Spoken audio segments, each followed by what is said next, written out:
नमस्कार, बहुत स्वागत है आप सभी का हमारे खास कार्यक्रम साइबर अलर्ट में और मैं हूं आपके साथ जया पाल। और आज हम चर्चा करेंगे कि आर्टिफिशियल इंटेलिजेंस की, क्योंकि इस बीच आपने काफ़ी इस नाम को सुना होगा, क्योंकि अब साइबर ठग भी आर्टिफिशियल इंटेलिजेंस के सहारे साइबर ठगी को अंजाम दे रहे। साथ ही आर्टिफिशियल इंटेलिजेंस का इस्तेमाल दुनिया भर के लोग अपनी लाइफ को आसान बनाने के लिए कर रहे हैं, लेकिन अब कुछ लोग इस तकनीकी का इस्तेमाल फ्रॉड जैसे गलत कामों के लिए भी कर रहे हैं। हाल ही में चीन से एक ऐसे ही मामला सामने आया जहां एक व्यक्ति के साथ आर्टिफिशियल इंटेलिजेंस के जरिए 5 करोड़ के फ्रॉड का मामला ये सामने आया। इस व्यक्ति से किसी अज्ञात शख्स ने आर्टिफिशियल इंटेलिजेंस की तकनीक के जरिए उसके दोस्त का चेहरा लगाकर 5 करोड़ रुपए ठग लिए। दरअसल शातिर ने डीप फेक तकनीकी का इस्तेमाल किया और उसका दोस्त बनकर ये 5 करोड़ रुपए मांगे और पीड़ित शख्स ने भी उसे अपना दोस्त समझकर ये पैसे दे दिए। और बताते चले कि डीप फेक एक ऐसे फोटोज और वीडियोस को कहते हैं जिनकी मदद से इंटरनेट पर झूठ या अफवाहें भी फैलाई जाती हैं और जिनका असली वीडियो या तस्वीर से कोई भी लेना देना नहीं होता है। एडवांस डीप फेक टेक्नोलॉजी की मदद से किसी का चेहरा और यहाँ तक कि आवाज़ भी ऐसे वीडियो में इस्तेमाल की जा सकती है जिसका हिस्सा वह व्यक्ति कभी भी नहीं होता। इसी पर आज हम चर्चा करेंगे कुछ खास मेहमानों के साथ, लेकिन उससे पहले हम नजर डालेंगे साइबर क्राइम से जुड़ी कुछ खास अपडेट्स के ऊपर जो इस हफ्ते मामले सामने है। सबसे पहले हम बात देश की राजधानी दिल्ली की करेंगे, जहां दिल्ली में सबसे बड़ा साइबर क्राइम का हैरान कर देने वाला ये मामला सामने आया। यहां बदमाशों ने 34 वर्षीय महिला डॉक्टर से 4.5 करोड़ रुपए ऐंठ लिए। दिल्ली पुलिस की आईएफएसओ यूनिट ने जब एफआईआर दर्ज करके जांच शुरू की तब लुटेरों ने महिला को स्काइप कॉल की और फिर लूट की इस पूरी वारदात को अंजाम दिया। ठगी की शुरुआत एक फेडेक्स पैकेज यानी कि एक कुरियर कंपनी है जो कि पैकेज पहुंचाती है और इससे जुड़ा एक कॉल आता है और पार्ट टाइम जॉब स्कैम में वो महिला फंस जाती है और लगातार जो अपने पैसे हैं वो साइबर ठग को आगे फॉरवर्ड करती जाती, क्योंकि साइबर ठग की तरफ से कहा गया कि अगर आप पैसे नहीं आप फॉरवर्ड करेंगे तो आपको आगे फंस जाएंगे और पुलिस आपके ऊपर कार्रवाई करेगा, क्योंकि जो पार्सल है जो कुरियर है उसमें एमएफडी भी मिला है आपके कुरियर के साथ। तो इसको लेकर पुलिस में शिकायत दर्ज कर ली गई है। बहरहाल पुलिस इस पूरे मामले की जांच पड़ताल कर रही है। और एक ऐसा ही मामला नोएडा से भी सामने आया, जहां आपको बताते चले कि नोएडा के सेक्टर 61 में रहने वाली एक महिला से व्हाट्सएप पर स्कैमर्स ने कॉन्टैक्ट किया। स्कैमर्स ने महिला को पार्ट टाइम जॉब का ऑफर दिया और इस जॉब में महिला को केवल विभिन्न ई कॉमर्स वेबसाइट के यूट्यूब वीडियो लाइक करने थे, कमेंट करने थे और उसमें शेयर करना था। स्कैमर्स ने उसे एक टेलीग्राम ग्रुप से भी जोड़ा जहां उसे कुछ कार्य सौंपे गए। शुरुआत में जालसाजी ने महिला का जो भरोसा है वो हर प्रकार से जीत लिया और हर काम करने के लिए उसे कुछ पैसे भी देते रहे कि महिला को किसी भी प्रकार का कोई शक ना हो। हालांकि बाद में उन्होंने उसे एक प्राइम टास्क दिया और इस टास्क प्रोसेस में महिला ने 4,38,000 रुपए अपने गंवा दिए। तो इसलिए लगातार इस तरह के जो मामले हैं वो अब सामने आने लगे हैं, चाहे वो ऑनलाइन वर्क फ्रॉम होम का हो या फिर जल्दी पैसे कमाने का हो या फिर अगर आप जल्दी किसी पे भरोसा कर लेते हैं तो ज़रूर साइबर ठगी का शिकार होने का पूरा डर बना रहता है। लेकिन आज इस हफ्ते हम बात कर रहे हैं आर्टिफिशियल इंटेलिजेंस की और जिसके साथ ही हम चर्चा करेंगे। कुछ खास मेहमान भी हमारे साथ जुड़े हुए हैं और जानेंगे कि आखिर ये आर्टिफिशियल इंटेलिजेंस होता क्या है, किस तरह से आम लोग इस पे काम कर सकते हैं, अपना काम करा सकते हैं, अपने काम को आसान कर सकते हैं और किस तरह से साइबर ठग इसका इस्तेमाल करते हैं एआई का, किस जरिए से वो साइबर ठगी को अंजाम देते हैं। फिलहाल हमारे साथ खास मेहमान जुड़े हुए हैं, साइबर एक्सपर्ट मोहित यादव जी जुड़े हुए हैं। सबसे पहले इनके पास आएंगे। मोहित जी, Tricky 24/7 न्यूज़ में बहुत स्वागत है आपका, क्योंकि आप जिस तरह से देखें कि हर तरह के हमने साइबर क्राइम के जो मामले वो देखे, चाहे वो हैकिंग हो या फिर व्हाट्सएप के जरिए हो या फिर अन्य किसी भी चीज़ का लालच दिया जा रहा हो, तो तमाम तरह के मामले सामने आ रहे हैं। अब आर्टिफिशियल इंटेलिजेंस जिसका हम इस्तेमाल करते हैं अपने काम को आसान बनाने के लिए, उसका ये इस्तेमाल अब साइबर अलर्ट करने लगे ठगी को अंजाम देने के लिए। सबसे पहले हम यहाँ जानेंगे कि ये आखिरकार है क्या। देखिए, डीप फेक जो टेक्नोलॉजी है ये बेसिकली एक ऐसी टेक्नोलॉजी है जिसके अंदर होता ये है कि आप का फेस जो होता है वो किसी और का फेस लगा के जाता है, और जो भी आप उसको बोलने को बोलते हो, लाइक कोई ट्रांसक्रिप्ट होती है, मतलब एक लाइव फॉर्मेट में होता है। सॉफ्टवेयर आजकल बहुत सारे बन चुके हैं जो आप ऐप स्टोर में देखेंगे या आप प्ले स्टोर पर जाके देखेंगे तो काफी सारी ऐसी एप्लीकेशंस आपको मिल जाएंगी जो कि डीप फेक टेक्नोलॉजी पर बनी हुई है। वो बेसिकली लोग उनको डाउनलोड कर सकते हैं फ्री ऑफ कॉस्ट, उसके अंदर अपना वीडियो एक बार अपलोड करेंगे और अपलोड में वो वहां पे जैसे ही सेलेक्ट करेंगे कि इस फोटो को चेंज करना है, तो वहां पे जो भी फोटो सेलेक्ट करते हैं वो फोटो एग्जैक्टली वीडियो के अंदर एम्बेड हो जाती है। मतलब आप ये समझ लीजिए कि एक ऐसी टेक्नोलॉजी जिसमें आर्टिफिशियल इंटेलिजेंस और मशीन लर्निंग को यूज कर वो आपके वीडियो के साथ एडिटिंग कर देता है, छेड़छाड़ कर देता है। इनफैक्ट सिर्फ वीडियो के साथ नहीं, लाइव जो ऑडियो और वीडियो हम जैसे भी हम बात कर रहे हैं, तो ऐसे भी सॉफ्टवेयर से जो लाइवली मेरे फेस को चेंज कर देंगे और मेरे फेस की जगह पे किसी दूसरे फेस को लगाकर मैं आपसे बात कर सकता हूँ। और ऐसे बहुत सारे एप्लीकेशंस अभी मार्केट में वेबसाइट्स पर और प्ले स्टोर पर और ऐप स्टोर पर अवेलेबल हैं, और इन्हीं का यूज कर रहे हैं आजकल के साइबर क्रिमिनल्स। क्योंकि ट्रस्ट जीतना होता है। कभी भी साइबर क्राइम करने के लिए जो सबसे मेन जो चीज होती है वो होती है ट्रस्ट को ब्रीच करना होता है। और ट्रस्ट का ब्रीच करने का सबसे सिंपल तरीका ये होता है कि अपने फ्रेंड से अगर आप कोई बात कर रहे हो तो उस पर आप ट्रस्ट कर लेते हो। तो फोटो आपके फ्रेंड का होता है, वो आपसे बात करता है और आपके ट्रस्ट को जीतने के बाद आपके साथ ठगी कर देता है। बिल्कुल, हमारे साथ सुप्रीम कोर्ट के अधिवक्ता क्रांत शर्मा जी भी जुड़े हुए हैं। क्रांत जी, JK 24/7 न्यूज में बहुत स्वागत है। क्योंकि आप जिस तरह से देख रहे हैं, मामले साइबर क्राइम के दिन पर दिन बढ़ते जा रहे हैं। जहां तकनीकी आगे बढ़ रही है तो साइबर जो मामले हैं वो भी बढ़ते जा रहे हैं। क्योंकि अब ANI का जहां पर आई है और AI के जरिए लोगों के जो काम है वो आसान हो रहे, चाहे वो लेखन का काम हो या अन्य तरह का काम हो, सोचने समझने का काम हो, तो AI के जरिए यानी कि आर्टिफिशियल इंटेलिजेंस के जरिए हम कर सकते हैं। लेकिन इसमें भी साइबर ठगों ने अपना रास्ता खोज लिया, इसके जरिए भी अब साइबर ठगी कर रहे हैं। देखिए जया जी, अभी जो आपका विषय है बेसिकली ये बड़ा इम्पोर्टेंट विषय है आज के युग में, क्योंकि साइबर ठग्स की बात करें तो मुझे नहीं लगता कि कोई भी आदमी जो है इससे महरूम हुआ है। क्योंकि कहीं ना कहीं किसी न किसी मुकाम पे वो कहीं ना कहीं ठगा गया, या वो ठगा गया, उसके परिवार वाले ठगे हैं, उसके दोस्त ठगे गए। और ये जो चल रहा है इस समय, अगर हम आप कानून की बात करें तो कानून में प्रावधान है, और कानून में प्रावधान है, कानून में लॉ है इंफॉर्मेशन टेक्नोलॉजी एक्ट का। लेकिन उसके बेसिस पे जो अगर एग्जीक्यूशन की अगर हम बात करें तो एग्जीक्यूशन में जो है सीधी सी बात यह है कि एग्जीक्यूशन प्रॉपर नहीं हो पा रहा। लॉ बन रहे हैं लेकिन लॉ ब्रेक हो रहे हैं। क्योंकि लॉ ब्रेक इसलिए हो रहे हैं क्योंकि जो क्राइम कर रहे हैं वो अनआइडेंटिफाइड है, उनके चेहरे नहीं है, ना उनकी लोकेशंस है, ना उनका नाम है, उनके बारे में जो उनकी आइडेंटिटी है वो कहीं डिस्क्लोज नहीं होती है। और ये सारा का सारा, अगर जैसे कम्युनिकेशंस की बात करें, टेलीकम्युनिकेशंस की बात करें, ये सारी बहुत इंपॉर्टेंट है। लेकिन इसके मिसरिप्रेजेंटेशंस और इसके जो ड्रॉबैक्स है वो बहुत ज्यादा है। क्योंकि आप ये देखिए कि अभी हम लोग इतने अवेयर नहीं है टेक्नोलॉजी को अडॉप्ट करने में। और अगर हम बात करें जो टेक्नोलॉजी अवेयर हैं भी लोग, जो वो सारे मेट्रोज में है। और मेट्रोज में अगर परसेंटेज देखी जाए तो 100% कोई भी इंसान ऐसा नहीं है मेट्रोज में जो रहने वाले हैं वो सारे इस टेक्नोलॉजी जो है को जानते हैं। लेकिन आप गांव की बात करें, कस्बों की बात करें, छोटे छोटे जिलों की बात करें, तो वहां पे ऑब्वियसली अब आप ये छोटा सा एक देखिए कि सारे जितने भी बैंकर्स हैं वो सारे कहते हैं कि आपको बड़ा आसान हो जाएगा, आप मोबाइल बैंकिंग के थ्रू ये है सारे हमारे ऐप यूज कीजिए। लेकिन वो उस समय तो ठीक है, कस्टमर भी सोचता है उसमें जो जिनके बैंक अकाउंट है वो सोचते हैं कि ठीक है it is very easy, but उसके रिप्रिकॉशंस क्या है? क्योंकि मोबाइल से जो डाटा जाता है उसके बेसिस पे सारे बैंक्स के जो अकाउंट्स है वो सारे फेक हो जाते हैं।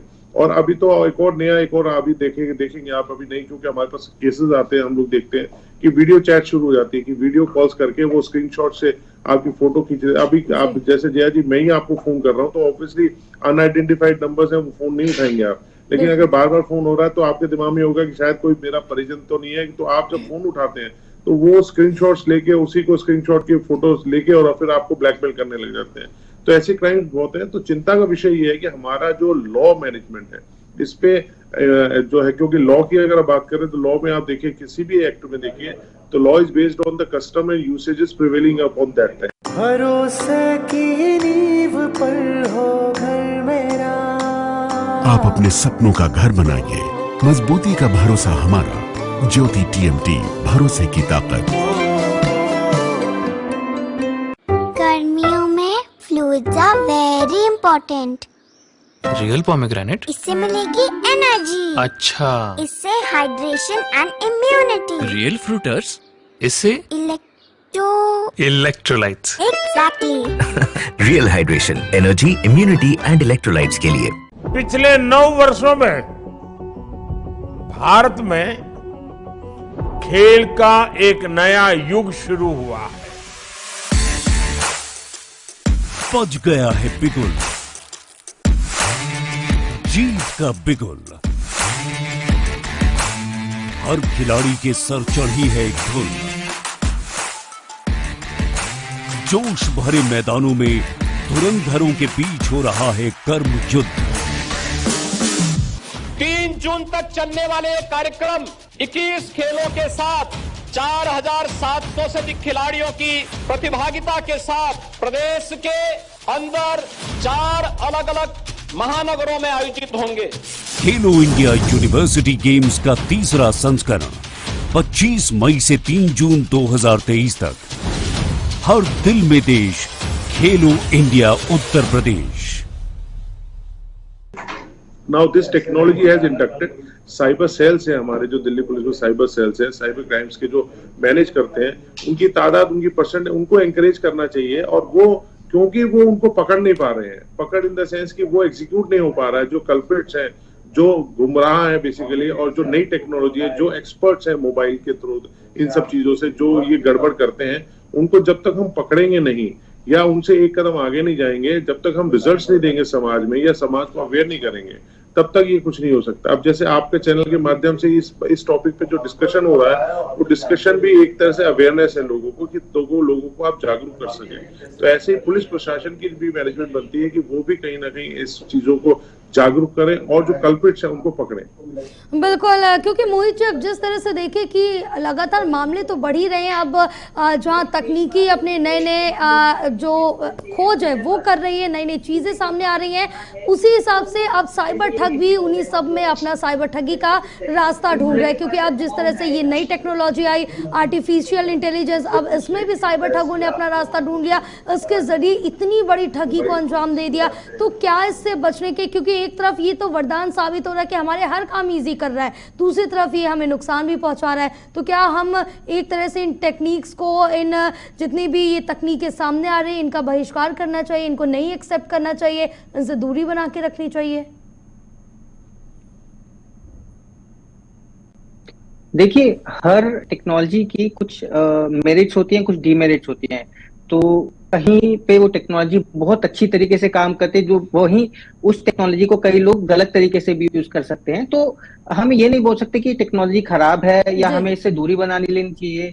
टेक्नोलॉजी अच्छी होती है, हमें अडाप्ट करना चाहिए, लेकिन सिक्योरिटी बहुत इंपॉर्टेंट कंसर्न होता है।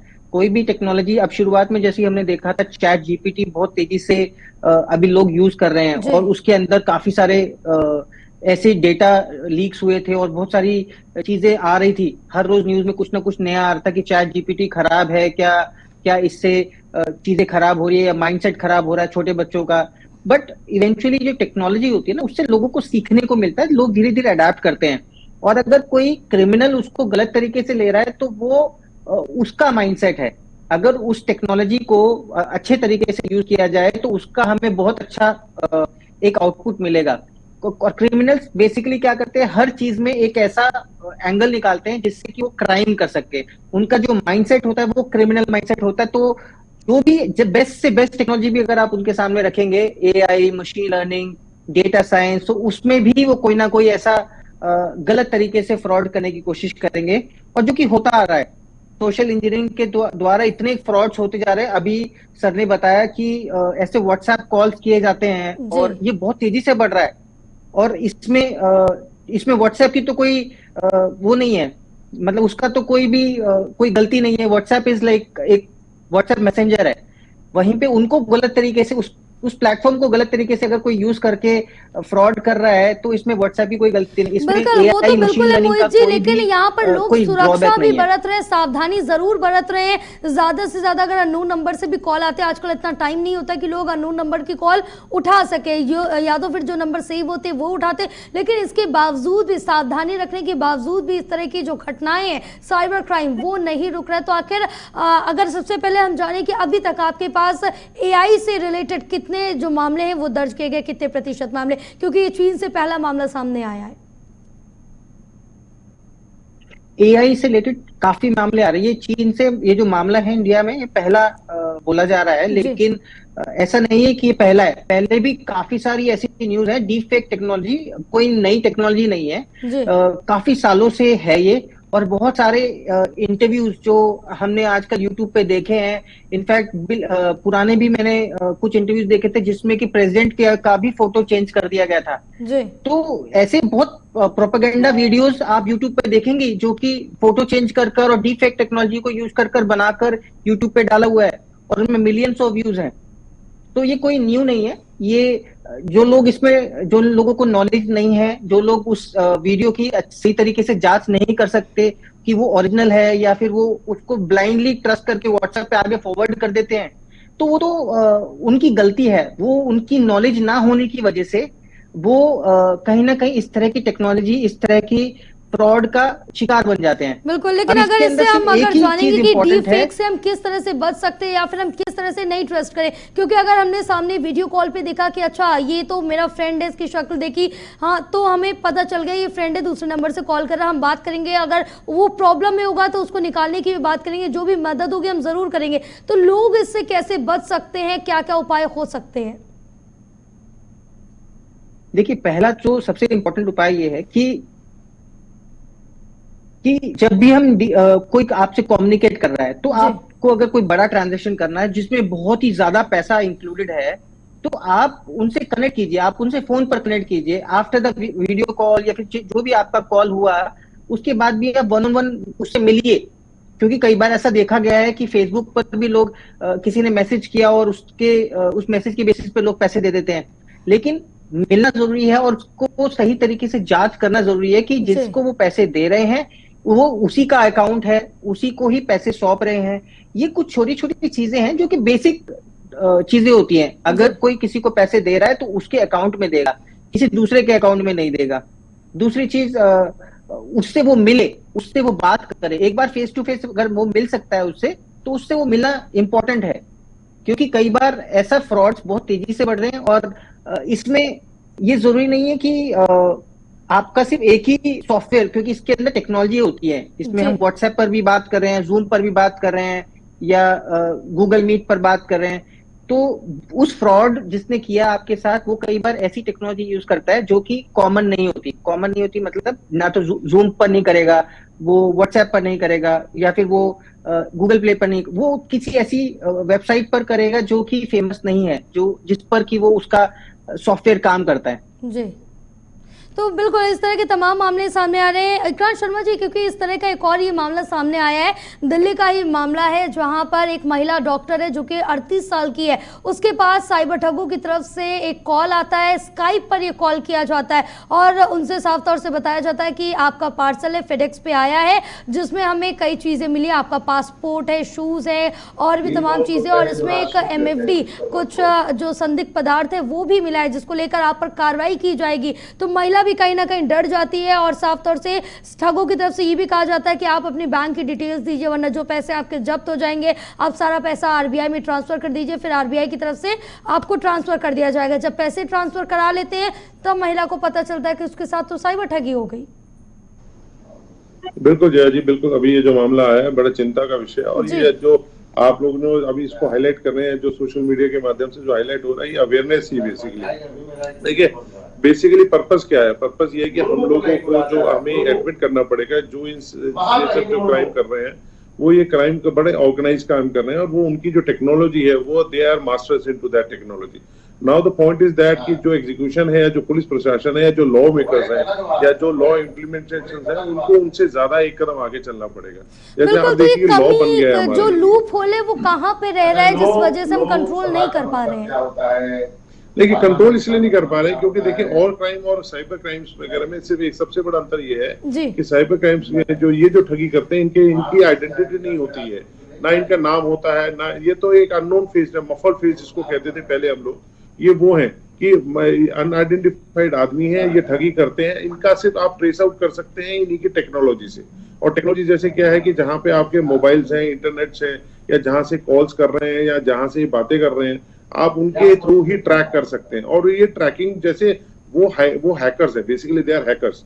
हमें भी अगर उनको रोकना है तो हमें भी हैकर्स की टेक्नोलॉजी को अडॉप्ट करना पड़ेगा, ताकि जो ऐसे काम करते हैं उनको पहले से ही हैक किया जाए।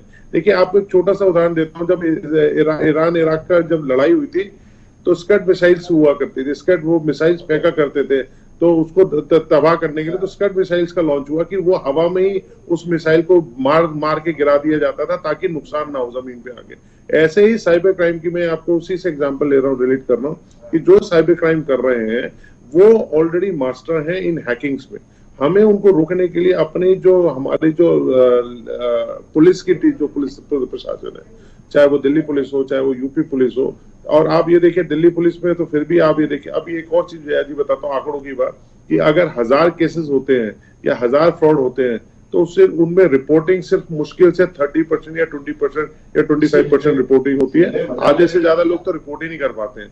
और 30% जो रिपोर्ट करते हैं उनकी रिपोर्ट्स के बेसिस पे उनको जो जिन्होंने ये गुनाह किया है उनको पकड़ा ही नहीं जाता, या वो पकड़ में नहीं आते।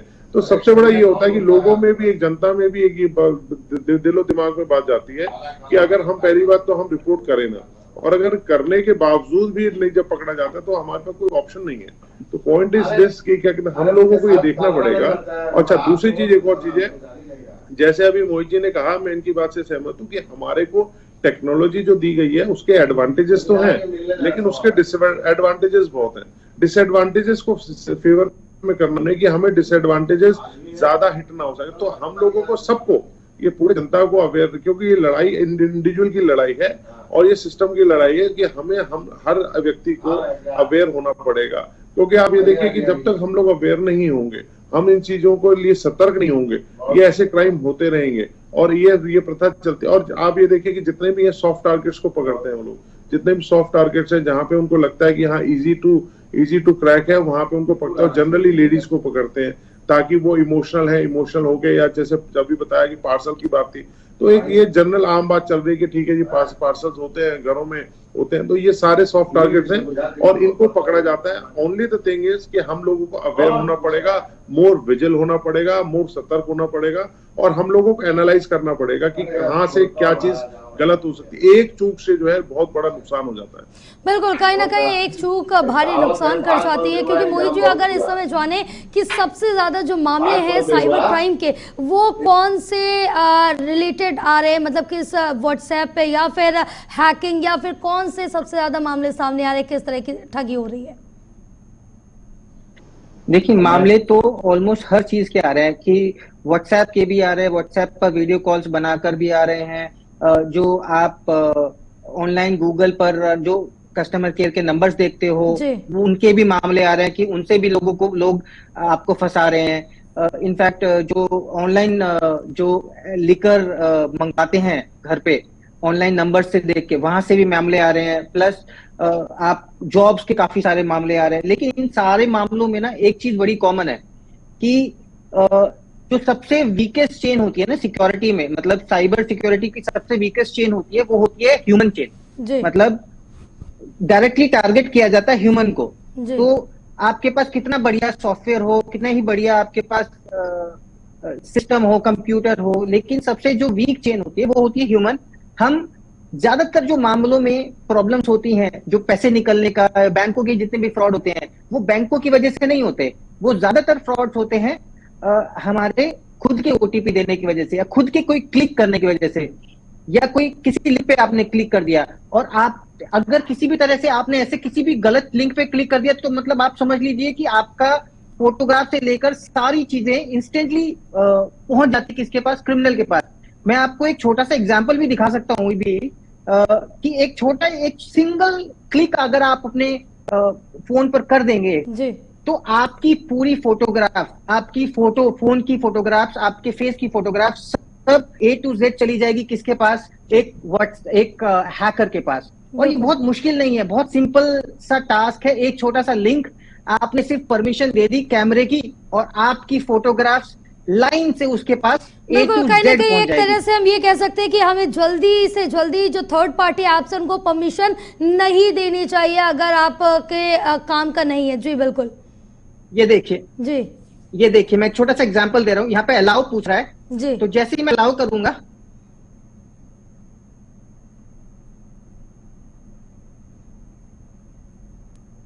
अब देखिए ये अलाउ हुआ लेकिन ये कुछ नहीं हुआ। लेकिन जैसे ही आप एक हैकर क्या करेगा, एक हैकर के पास जो उसका जो सेक्शन है ना, जी उसमें उसको सारी ऐसी फोटो मिल जाएगी। देखो ये देखिए, बिल्कुल, यानी कि हमारे एक अलाउ पे क्लिक करने से जितनी भी हमारे फोन की आइडेंटिटी, जितनी फोटोज, डॉक्यूमेंट्स है, सब कुछ एक साइबर ठग के पास चला ये जाएगा। देखिए, जी बिल्कुल, सिर्फ यही नहीं, उसकी लोकेशन तक, जो आप पॉइंट पे लोकेशन तक भी उसको मिल जाएगी, पूरी डिटेल उसको मिल जाएगी। बिल्कुल बिल्कुल बिल्कुल, इसलिए हमें बहुत सोच समझ के क्लिक करना चाहिए, क्योंकि जैसे कि मोहित जी ने भी दिखाया। फिलहाल आप दोनों खास मेहमानों का बहुत बहुत शुक्रिया हमारे साथ जुड़ने के लिए, तमाम जानकारी साझा करने के लिए हमारे दर्शकों को। तो आप जिस तरह से देख रहे हैं कि साइबर ठगी के जो मामले लगातार बढ़ते जा रहे हैं और आपकी एक चूक आपको भारी नुकसान पहुंचा सकते। फिलहाल आपको बताते चले कि जो पीड़ित है, जिसके 5 करोड़ गए हैं AI के जरिए साइबर ठगों ने उसको अपना शिकार बनाया था, लेकिन अब पुलिस को उस शख्स ने जानकारी दे दी और पुलिस की सूझबूझ के जरिए जो पैसे गए थे वो अधिकांश पैसों की वापसी अब तक हो चुके हैं। कुछ ही पैसे बचे हुए हैं जिनकी वापसी भी जल्द पुलिस की तरफ से कहा जा रहा हो जाएगी। लेकिन अब आपको बता दें, जहां AI का इस्तेमाल काम को सरल बनाने के लिए किया जा रहा है, वहीं अब साइबर ठग इसको ठगी के लिए इस्तेमाल कर रहे हैं। फिलहाल आप सावधान रहिए, सुरक्षित रहिए, अपना ध्यान रखिए और सतर्कता जरूर बरतें। फिलहाल हमें दीजिए इजाजत। आप देखते रहिए HK24/7 न्यूज। नमस्कार।